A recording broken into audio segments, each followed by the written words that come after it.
I want to introduce my brother from another mother, Anthony Clark. On Twitter, Anthony Clark describes himself as, quote, a teacher helping to fight to end capitalistic oppression. Couldn't be a better segue if I tried. Anthony Clark is a high school teacher in Illinois, a former member of the military, a veteran campaigner in Illinois politics, and he's currently running for village trustee of Oak Park. Anthony, first and foremost, man, it's good to see you. How are you, brother? Man, I'm over here. Y'all testifying. Y'all was just preaching, so I'm feeling it, man. I'm thinking about all my overdraft fees, but I'm good. Hey, man, I know you said something prolific. I know you said something dope. I know whatever you said was amazing. I didn't hear it, but I know the audience heard it. So, man, it was me too. Y'all over here preaching for me. But such a pleasure to be on. Thank you all so much, for all that y'all do. And I'm looking forward to chopping it up a little bit.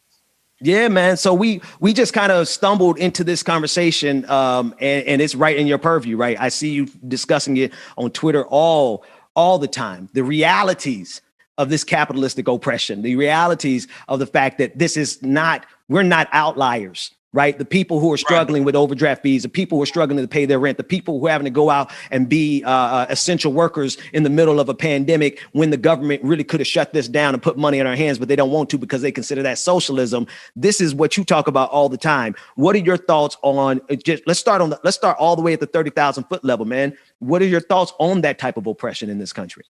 No question. I feel like the ultimate struggle is class struggle. We all have our identities. We all have our collective identities, which are extremely important. But, in my opinion, if we look at throughout history, racism, sexism, so on and so forth, they are tools utilized to maintain and justify capitalistic oppression.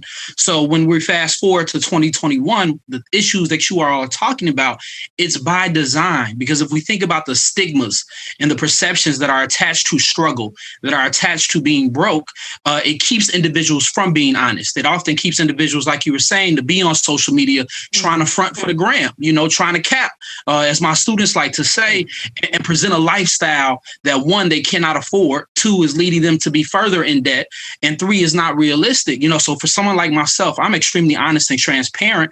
And, I don't know how much time we have, but I filed bankruptcy. I filed for bankruptcy.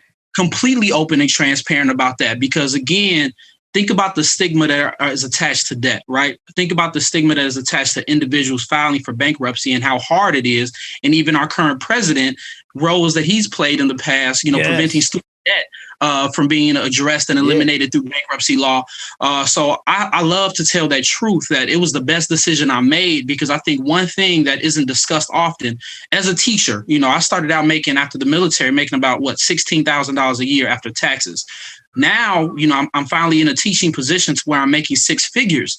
Though I'm not an athlete, I think we need to talk more about how individuals in certain families, a family nucleus, when you make it or are perceived to make it, it's almost like being an athlete or entertainer, to where now you have all this pressure. I'm not a millionaire, but with a six-figure salary, I now have 3 or 4 family members that I'm helping out. I have 5 or 6 friends that are routinely and constantly reaching out to me for loans and so on and so forth. And then myself, I'm trying to cap, right? I got to have the nice car, the nice clothes, the jewelry. I'm stunting in the clubs.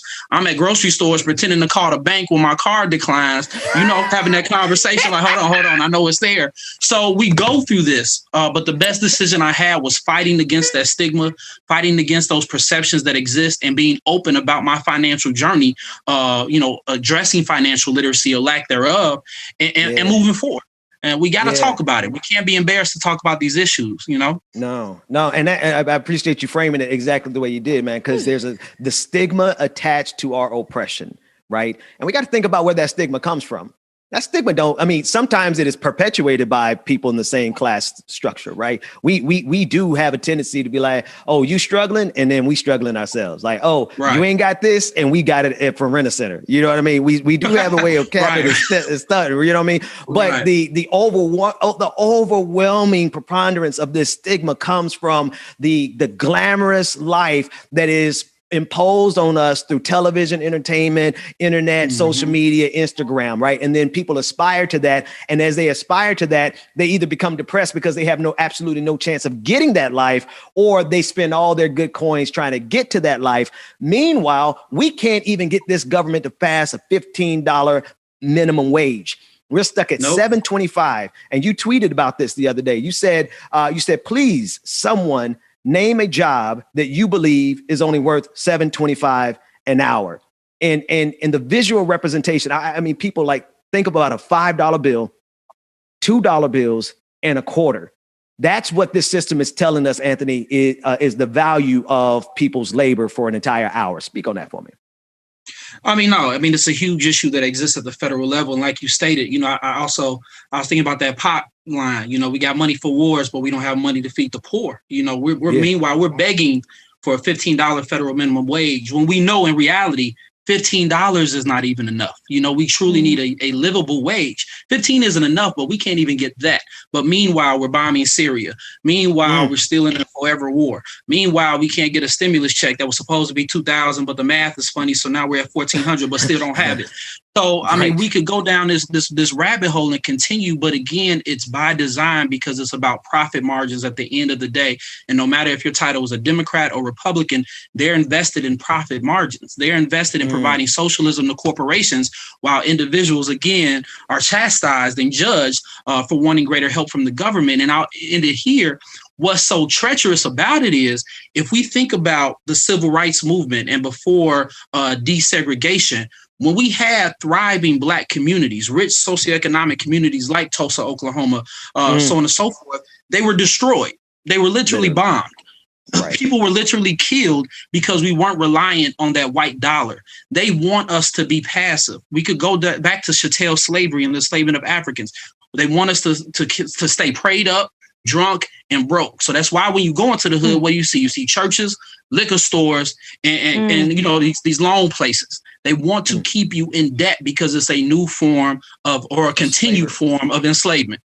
Absolutely. Absolutely. I want to bring my colleague, Rebecca Zor, into the conversation. But before I do, I want to follow one last question with you as you were talking about your background in serving in the military, understanding the role of the military in this country and the global imperialism. But from your perspective, you tweeted out that you entered into a poverty draft, serving 6 years of active duty to survive. Talk about that specifically in terms of how the military is oftentimes a way out for poor people, but it's also exactly targeting poor people. Definitely. It's a huge issue that exists. I was struggling. I moved to Atlanta after high school, and I just found myself in a financial bind and lost. I was looking for housing. I was looking for employment. I was looking for food. And I was at the point where I couldn't rely on my parents because even though they loved me and sacrificed everything, they were struggling themselves. So when we look at military recruitment, because we, of course, no longer have the draft, where do military individuals usually recruit? Where are recruiting stations and ROTCs usually set up? In the hood, in urban communities with lack of investment in their public school systems, because we know how property taxes are inequitable and lead to further oppression. But that's what it is. It's a poverty draft because the military dangles in front of you. If you join and you fight this rich person's war, we will provide you with housing. We will provide you with food. We will provide you with employment. And you could pay for your education in the future with the GI Bill. So that's what was dangled in front of me. And when I entered into the military, I found and learned how struggle is universal, because when we went to other countries and other territories, so on and so forth, you saw poverty. Struggle is a universal language. I may not have been able to understand them verbally, but I understood their poverty. I understood their struggle. But yet we use codes and we use titles to present them as enemies when they're simply trying to survive as well. These are not insurgents. These are not my enemies. These are individuals living within the struggle as well, doing what they need to do. And they look at us just as we look at them. One person's terrorist is another person's patriot. So the military was a huge wake-up call for me. And I'll end it here, but, I was a airplane mechanic. And the fact that we have to perpetually train, for war, and one tire one tire costs like $450. And we were on one plane, we were probably going through 3 to 4 tires per day. So we know where that money is going. We know why it's upmarked and so on and so forth. I mean, it's a hustle. It really is. And we're hustling on the backs of the people of this country. And the money that we spend on this military industrial complex could truly go to education, could truly go to infrastructure, could truly go to housing and food insecurity. But yet it does not. Look, because that was a lot. I was just like, wow. This is just pregnant pause. It's just been a lot of what you said from the beginning of the conversation to now. It's a teachable moment. A lot of things you're dropping are a gem. So what I asked to you is your position as an educator, right? And you get to you discuss these things. How is it that you're able to? Because it seems to other people that this may be radical, but I know that you say you still teach your students this. So how are you able to have these conversations, be clear about it, and not get any pushback? Not to say that you don't. Right. No, 100%. And I feel like you all live this truth as well. And I think that when you are Black, because there are people of color, there are Black individuals. I like to separate it because, they try to, I think, marginalize us and push us into just people of color. But when you are Black and vocal, and I feel like there's always pushback. I mean, literally, I'm in my superintendent's office maybe once or twice a month based upon parents calling the school, trying to report me for various things that I'm doing in the community or various things that I'm sharing because they want you to be docile, right? They just want you to be quiet. Just be happy to be here. You're in a predominantly white space. You're making decent money. You should just be happy to be here. We're allowing you to be here. But when you push back at that, of course, it creates issues. So in my 12-year teaching career, I've been suspended twice with pay, thankfully, due to, union support. But I've been suspended for a total of 6 months in my teaching career based upon the last time I was suspended. They stated that I was radicalizing students and teaching students how to protest. So there's always pushback, but there's a saying that I have that when you rock the boat, you better be ready to swim and able to swim. And, I have to make that decision that I'm not going to be promoted. I'm never going to be a school administrator. I'm never going to be the one in leadership positions within a building, if that makes sense, due to my willingness to engage and push the envelope to further radicalize our students and get them to question everything, even what I share with them. I never position myself as, I always make I statements. So I never position myself to my students as, this is truth. These are my beliefs. I want you to research them for yourself and come back to me and tell me if you were able to debunk anything. And if you were not, what do you feel about what I shared with you, and make your own decisions. So there's always going to be pushback, but it's worth it at the end of the day, because what are we here for? Individual progress. I'm not interested in that. If we don't have collective movement and collective growth, what is the purpose? And I think we had that prior to desegregation, and that could be a topic for a whole nother, I'm sure, show. But once we desegregated, it seems like we lost that purpose in a sense. We lost that collective sense of pride to where we were moving forward as a Black community to strive for excellence. And now we're basically attaining and trying to aspire to what the white definition of success is, what the white definition of power and influence is. And of course, that's that false narrative of individualism within a capitalistic society, to where collectively the legacy of enslavement still benefits white folk and still impacts us negatively. See, they done messed around. They done messed around and let a whole bunch of us get connected, because we all, man, you spitting some truth right there. Speaking of truth, you sitting in front of an image of one of the most powerful, prolific truth tellers in the history of this country, Chairman Fred Hampton. Tell us about that image behind you and your connection in terms of just the spiritual, the influence of Chairman on your life. No, definitely. I idolize, Chairman Fred. He was 21 when he was murdered, by the Chicago police and by our local government. 21 years of age, and he was so far ahead of his time.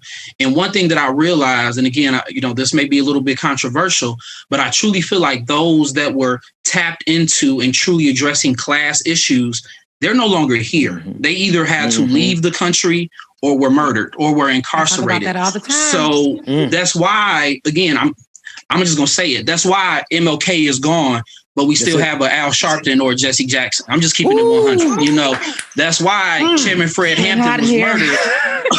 But we still have, you know, a Bobby Rush or someone else that's still here, still alive. Because when you're truly tapped into class warfare and class issues, you got to go. Because one thing that Chairman Fred Hampton was doing was with the Rainbow Coalition, he was uniting poor blacks with poor whites with poor Puerto Ricans. You can't marginalize a movement like that when you get a unified intersectional, movement attacking class issues. So that's why I idolize him. You know, I'm close with his family. His childhood home in Maywood, Illinois, which is not far from where I live. We help fundraise for it. I know his son, Chairman Fred Jr., who's, head of the Black Panther Party Cubs. His brother, late brother Bill Hampton, God rest his soul, provided me with an award. Even though I don't believe in individualism, it was still an honor to receive that award from him. So we're tied in and we're close. They're turning the home into a museum. But we have to learn from Chairman Fred and many of the issues, or all of them, that the Black Panther Party pushed. When we're talking about the food program, feeding children, feeding those that are in need, when we're talking about protection in our community, when we're talking about healthcare, these are issues that the Black Panther Party basically revolutionized and fought for. And for that, they were labeled communists. For that, they were labeled terrorists. Meanwhile, we see what true terrorism looks like when we have predominantly white folks storming the Capitol in the name of Donald Trump, not even policy, but in the name of Donald Trump, who represents white supremacy. So we have to talk about these issues. And, Chairman Fred, again, I'm going to follow in his footsteps.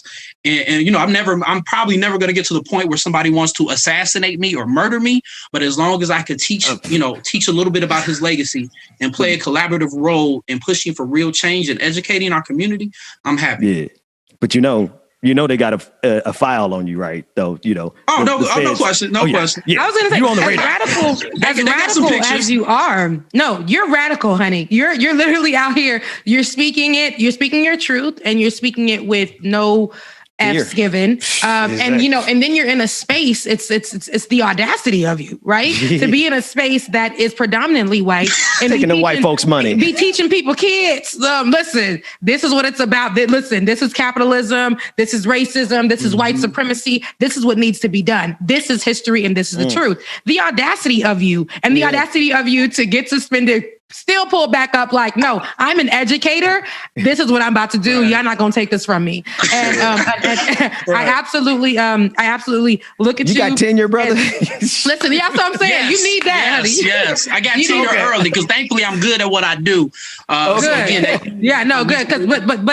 But it shows that when you are passionate about something, when you're driven about it, no one can take it from you, period. No matter what they're telling you that's wrong, you still know that this is my duty. This is my purpose. It has to be done. And I'm willing to take anything that comes my way and keep it pushing, and that's real, because not everybody can stay in that moment. Like, a lot of people give up because it gets so frustrating. This fight gets hard. I mean, it's a lot, but to see people who are willing to just go through take all the bullets. I love that you shared that, because I think it's such an important component and aspect of movement, right? Of being an activist or an organizer, however you define yourself, because I think all of us will get to that point where we have to make a decision. Do we continue on our path, which is less popular, which would, lead to possibly loss of friendships, ostracization, I mispronounced that word, being considered, the audacity of me, which I've heard many times. Or do we diverge and start to become popular, right? Start to collect the money. Yeah. Nothing's wrong with getting paid, because we all need to get paid for our skill set. But I think you all know what I mean, in a sense. We all get to that road where we have to pick a lane, in the sense of, do we continue to be dangerous? Or do we become less dangerous, in a sense, and more popular? And for me, it's just, at the end of the day, money is cool, but what is money? Like, I have to be able to speak my truth, or I won't be able to live with myself. And, the kids that I see that I'm impacting, not on my own, because this is a collective movement, but when they come to me and they have their own ideas or they're sharing out. We were talking about Cesar Chavez yesterday because we like to broaden, organizing and so on and so forth. And when they come to me and discuss collective bargaining, like I had a student, and I'm a special education teacher. So already I'm sure you know that disproportionately my students are Black and brown because they're pushed into the special education system, oftentimes without a disability, but simply because predominantly white teachers, as Black males, were only 2% of the teaching population, and Black women are far less than whites as well. They don't know how to work with our students, and they look at them as aggressive. They look at them as, problems in the classroom, when honestly they're bored. And I would be bored too if these white textbooks didn't present me with true factual history that celebrated my people. So, I mean, it's a huge issue that exists. And, I don't know. Again, at the end of the day, we'll see where I end up, and we'll go from there.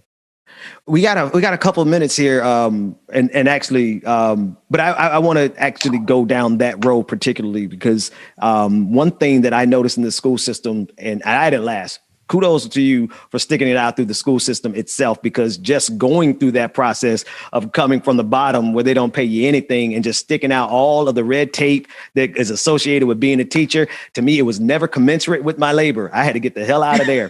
That said, what are your thoughts about the way special treatment is given, and rightfully so, to groups who need the special attention? I forgot the exact definition of it, designation of it. But when I was a teacher, I noticed one of the biggest challenges for my students that was never included in the IEPs and never included in those type of evaluations. The biggest challenge was poverty. And to me, it's like special accommodations. If any accommodation is going to be given to anybody in this school system, it most certainly should be to my students who did not have places to live, students who did not have clean clothes because they didn't have running water and they didn't have a washing machine and dryer. What has been your experience? Because you've toughed it out in that space for a while. And what are your thoughts on special accommodations for poverty?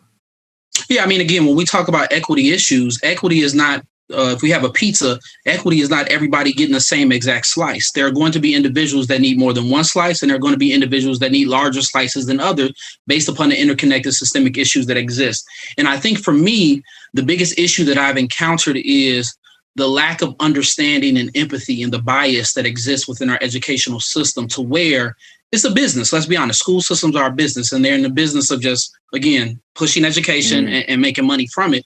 So when you have students that don't come to school, you have teachers that don't have that perspective or understanding that it may just simply be beyond that student doesn't want to learn, because the majority of our students, all of our students, truly want to learn, but they need someone that's willing to teach them, that understands their truth.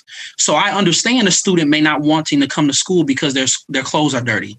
I understand a student maybe not wanting to come to school because they had nowhere to sleep last night, so they were on the street, on the block, and they're tired. Or they have younger siblings they have to take care of, or their hair. I mean, look at my line. And my line is not perfect right now, but their hair, because it plays a role in society. So we have teachers that lack that understanding, and it's even so nuanced in the sense to where how, and I don't want to overgeneralize, but how Black folk communicate. Like I'm handsy, right? We're verbal. We like to move around a little bit. We like MCs, right? We in a booth. We freestyling when we communicate. And for me, it's just normal communication. But I've literally seen students pushed into special ed or pushed into our disciplinary processes based upon how they communicate, because there's a white teacher that feels this student is too aggressive, or they don't understand that modality of communication. So disproportionately, I'm in a school system that is 63% white, about 18% Black, but I'm sure you could guess who disproportionately is fed into our disciplinary systems, who disproportionately receives suspensions. And I also want to shout out Royal. They're a Black and brown led student organization who mobilized. I've worked with them in the past. They were able to get SROs, school resource officers, out of our school building. So I truly want to salute them and give them a shout out, because adults have failed our youth. Our youth are now leading. They're not future leaders. They're current leaders. And we have to sometimes take a back seat and listen to them. So it's about empowering students that are looked at and viewed as you're going to be nothing more than an athlete, a thug, or a rapper. These are leaders. These could be future politicians. These are current leaders. So that's that dynamic that exists. And overall, that's just what I wanted to say. because we lack diversity within our teaching force, we lack teachers that understand different truths, that have never necessarily struggled, that have never had overdraft fees, that don't know what it means to have your mama or your cousin or your auntie, 8 people living in a crib together. So we got to speak that, we got to talk that truth. And when I do that, my students are able to connect with me and they see representation of themselves that, damn, excuse my language, but if he can make it, in a sense, there's nothing I can't do, and I think that's important. Brother Anthony Clark, speaking truth to power, fearlessly speaking truth to power. Brother, you're welcome back anytime you have time. Thanks so much for joining. I appreciate that. Thank you so much. Thank you all for all that you do, and I'll be back.